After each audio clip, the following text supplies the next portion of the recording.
Sabe, moço, que no meio do alvoroço tive um lenço no pescoço que foi bandeira pra mim, que andei em 1000 peleias, em lutas brutas e feias, desde o começo até o fim.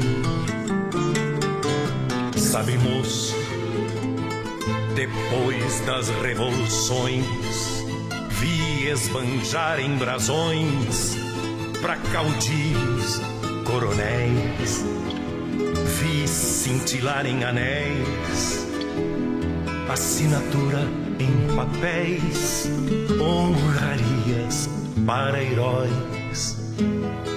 É duro, moço, olhar agora pra história e ver páginas de glórias e retratos de imortais.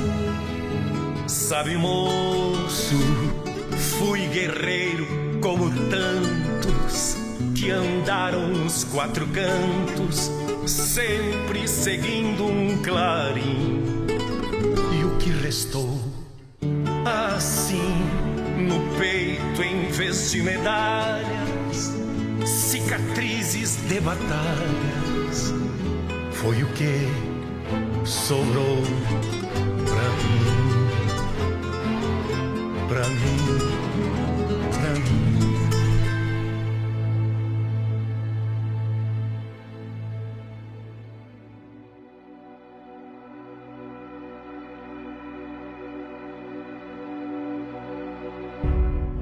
As décadas iniciais da Primeira República no Brasil foram um período de grande tensão política. No Rio Grande do Sul, Borges de Medeiros acumulava reeleições à frente do poder. Figura controversa e autoritária que, ao mesmo tempo em que modernizava o Estado, acumulava dissidências e desafetos em diversas alas da sociedade. Em 1922, quando já acumulava 20 anos no governo, interrompidos apenas pela gestão de seu aliado Carlos Barbosa Gonçalves, entre 1908 e 1913, Borges de Medeiros lançava-se novamente candidato à reeleição. A notícia da candidatura resultou escandalosa entre os oposicionistas. Determinados a interromper o ciclo, apresentaram como adversário seu mais ilustre representante, o diplomata e erudito Joaquim Francisco de Assis Brasil, um dos fundadores do Partido Republicano de Borges de Medeiros e um dos mais importantes quadros políticos do Brasil. Fortalecida com o peso de seu nome, a oposição foi arrebatada pelo sentimento de esperança e um otimismo há décadas ausente tomava conta dos membros e apoiadores de todas as forças políticas que se uniram em torno de Assis Brasil. Em novembro daquele ano, o povo foi às urnas, sob intensa fiscalização dos opositores, que temiam uma fraude da situação. A longa contagem de votos que se seguiu, sendo inclusive refeita sob a supervisão do deputado republicano Getúlio Vargas, deu a vitória novamente a Borges de Medeiros. Uma vitória cercada de suspeitas que instaurou a revolta entre os supostamente derrotados. Determinados a não aceitar o resultado, líderes oposicionistas de diferentes regiões do estado organizaram forças para responder à injustiça. Sob o comando de veteranos da Revolução de 1893, formaram-se colunas nas regiões da Campanha, da Fronteira, das Missões, Sul, Norte e Litoral. Homens de diferentes idades e classes sociais pegaram em armas e deixaram suas famílias para se incorporar às colunas sob a herança das guerras passadas. Em 25 de janeiro de 1923, dia em que Borges de Medeiros tomava posse pela 5ª vez, uma batalha na região de Passo Fundo dava início a um período de 10 meses de lutas pelo interior do Rio Grande do Sul. Estava iniciada a última grande Revolução dos Gaúchos, aquela que ficou conhecida como a Revolução Libertadora. Em grande desvantagem bélica de contingente frente ao inimigo, Os revolucionários adotaram estratégias de guerrilha, buscando forçar, através da desordem, uma intervenção federal no Estado. Uma série de batalhas foi travada pelo interior, espalhando uma espessa nuvem de aflição pelos rincões. Imediatamente, os olhos do país se voltaram para seu extremo sul, e a Revolução tornou-se tema de cobertura pelos jornais do Rio de Janeiro e de São Paulo. Pressionado, o presidente Arthur Bernardes enviou pacificadores ao Rio Grande do Sul para negociar a paz. E foi um gaúcho, o ministro da Guerra, Setembrino de Carvalho, quem obteve sucesso.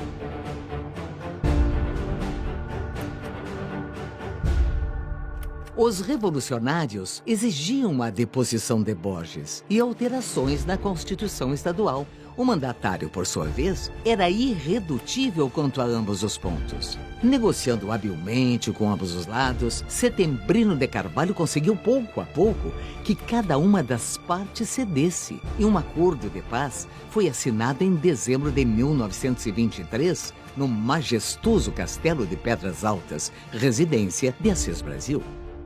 Embora algumas alas revolucionárias tenham permanecido descontentes com os termos do acordo, a notícia foi motivo de celebração pelo Estado. Borges de Medeiros ainda governou por mais 5 anos, sendo sucedido por seu aliado Getúlio Vargas. O mesmo Getúlio, em 1930, seria derrotado por Júlio Prestes nas eleições presidenciais nacionais. Como resposta, reativou o espírito guerreiro dos gaúchos, unindo chimangos e maragatos, e apoiado pelos mineiros, paraibanos e outras frentes, acabou tomando à força o poder federal. A Revolução de 1923 havia dado à luz a um dos mais importantes capítulos da história do Brasil: a Revolução de 30.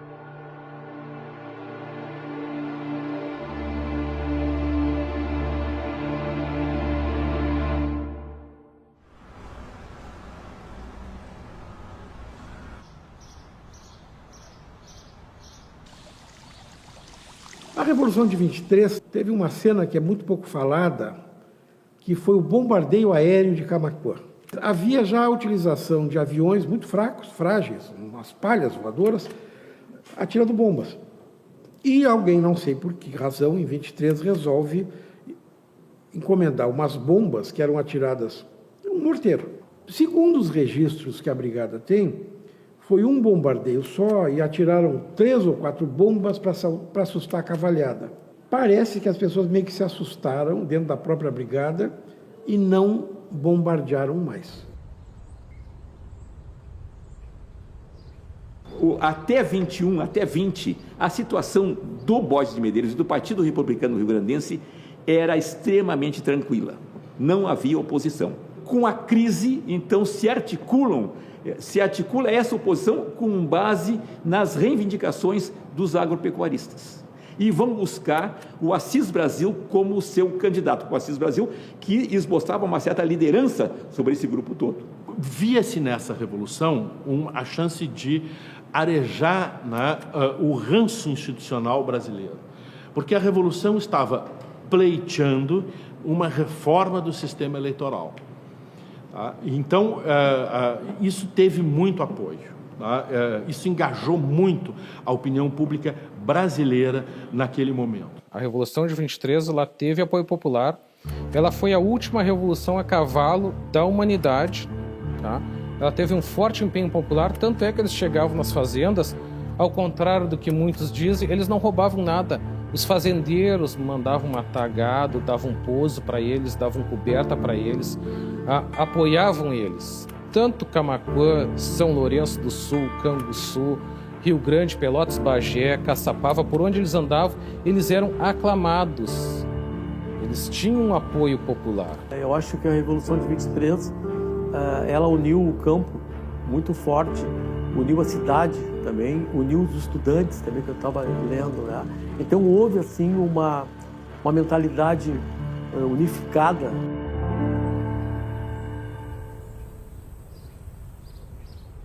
Bom, Solange, nós estamos num lugar, além de uma beleza absurda, que é o que nós estamos vendo aqui, uma das residências, seguramente mais antigas do Rio Grande do Sul, mas especialmente dessa região aqui de Camaquã, né? Então me fala um pouquinho sobre a Estância da Figueira, ou a Fazenda da Figueira, como chamam hoje. Olha, consta que desde 1893 essa estância era um refúgio do Zeca Neto. Certamente ele viveu grandes momentos por aqui. E na Revolução de 23 e depois em 1930, né, ele teve momentos históricos aqui. Inclusive ficou aquartelada aqui a Brigada Ligeira, que ele e o João Nunes Campos, que era o braço direito dele, dono dessa propriedade aqui, né, montaram em apoio ao governo Getúlio Vargas. Bom, então agora nós vamos nos deslocar aqui para uma árvore que é clássica nessa propriedade. Então vamos indo para lá. Olhem o que é essa figueira. Vamos chegar perto dessa figueira aqui. Sim, nesta figueira tem a foto do general Zeca Neto com a sua brigada ligeira de aproximadamente 500 homens. E é uma foto histórica aqui do nosso município, bem em frente a essa figueira. Muitos municípios formaram a Brigada Ligeira, mas o Zeca Neto, ele caiu nos encantos de Getúlio, tanto que ele foi nomeado nosso primeiro prefeito.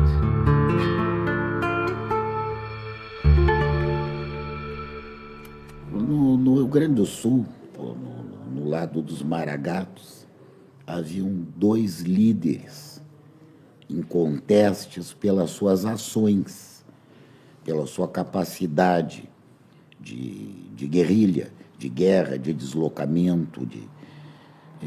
Um deles era o Zeca Neto, naquela zona ali, mais para a Zona Sul, vamos dizer assim, e o outro era o Honório Lemes.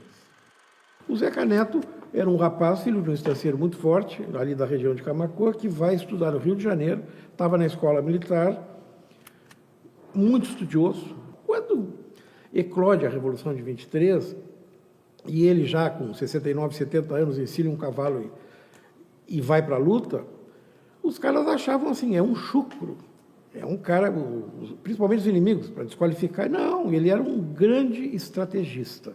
Zeca Neto, envolvido diretamente nas revoluções de 1893, de 1923, e em 24, e em 26, muitas vezes no exílio no Uruguai, e 1930, a Revolução Getulista. Trocou de hostes revolucionárias, de 93 defendia Júlio de Castilhos e o seu sucessor, Borges de Medeiros, e em 1923, Zeca Neto adota o lenço maragato e passa a apoiar Assis Brasil na última revolução a cavalo.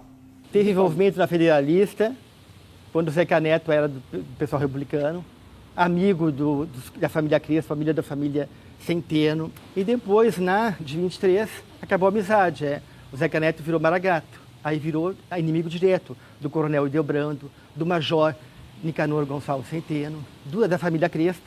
E o que acontece? O Zeca Neto se afastou do governo borgista e com isso ele conseguiu inúmeros inimigos, porque ele era já uma figura temida na Revolução de 93, porque ele defendeu Camaquã. E sabiam, para o lado que ele pendesse, ele ia dar muito trabalho nas trincheiras de guerra.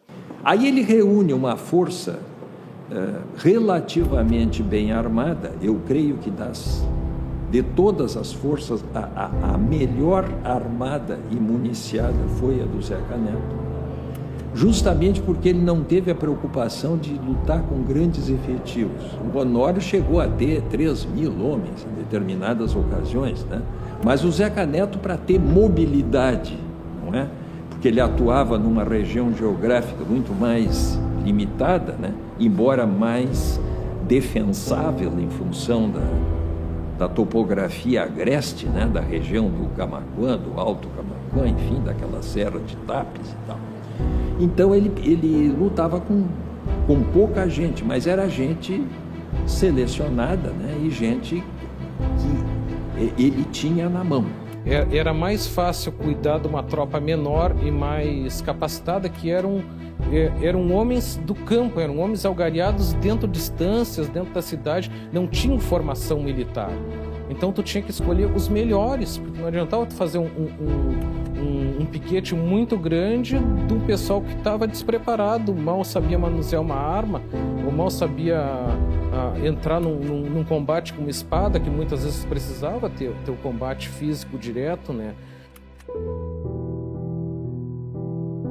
Uma incrível alegria inundava sua alma solitária. Não estaria mais a sós. Seus pensamentos, afinal, éramos seus companheiros, seus cúmplices de traquinagens e até, de certa maneira, seus amigos.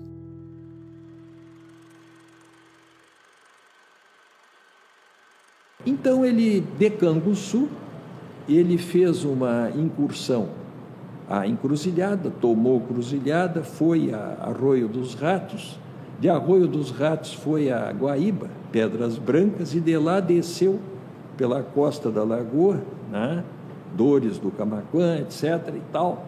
Depois seguiu pelo vale do rio Camaquã, travou um combate importante no Passo do Mendonça, onde ele repeliu, durante o tempo em que pretendeu fazer isso, uma força governista que o ameaçava, e seguiu por Canguçu.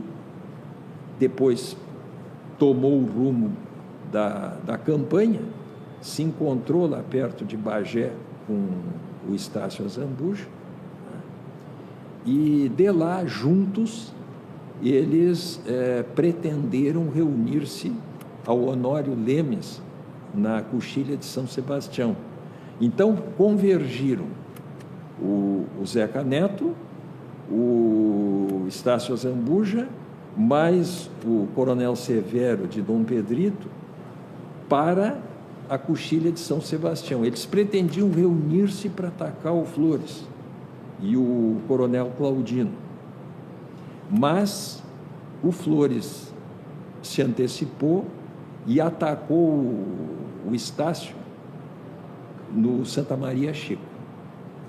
Causou-lhe uma derrota aplastrante, não é? E com isso, o Zeca Neto, que não participou desse combate, terminou se reunindo com o Honório, mas na impossibilidade deles contarem com o Estácio, que havia sido afastado da região, eles novamente separaram as forças e o Zeca Neto refluiu para o seu terreno favorito, que era a região do Camaquã.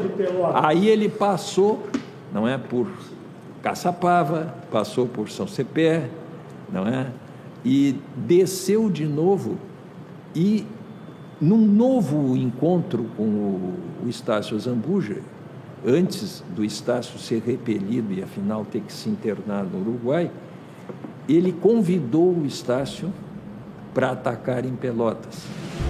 E o Estácio, alegando mau estado de cavalhadas e falta de munição, etc., recusou.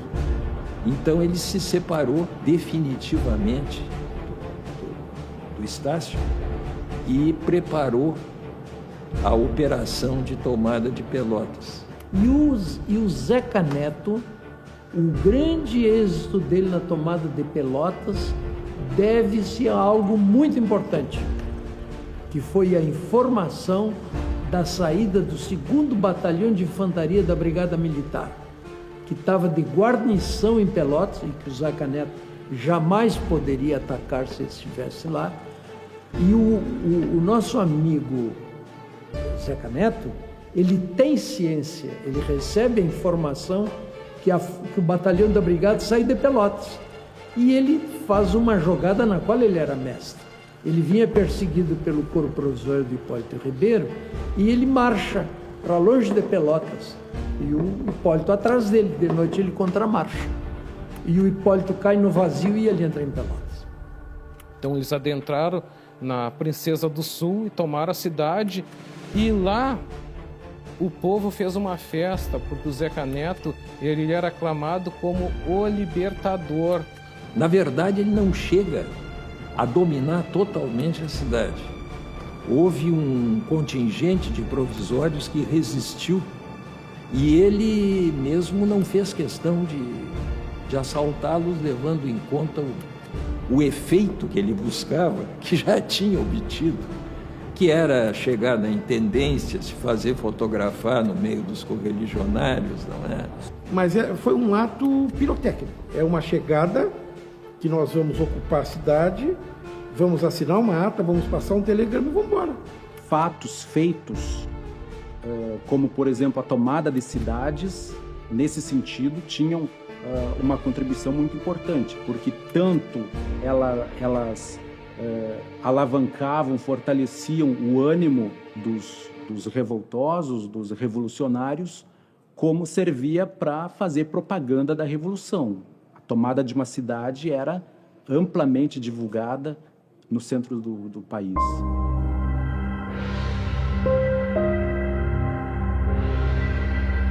Esse cemitério é muito antigo, né, Dona Maria? Ah, cemitério é 200 tantos anos. É lá do século XIX, lá do então, primeiro quartel o do avô, século XIX. quem doou esse cemitério, o avô do meu esposo, era o Celírio Pitana Rodrigues. Eu era casada, faz 4 anos que ele faleceu, sou viúva.